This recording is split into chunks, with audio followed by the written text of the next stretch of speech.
Pito kayong kumakain sa labas. Bakit nakikihatik pa kayo sa pagkain nila? Hindi ba nakakain kayo dito? May choice kayo, dalawa ni Binsoy.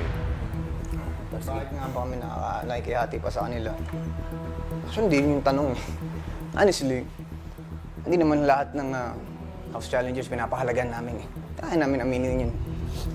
Diba tinitiis na lang namin na sa kabila ng pagtrato nyo, eh, mapanatili namin yung friendship, yung band na nabuo namin ni Binsoy dito sa loob, sa pagitan ng house challenger at sa amin. Mismo dapat mo itanong, bakit kami nagtitiis sumabay sa pagkain sa inyo? Yun.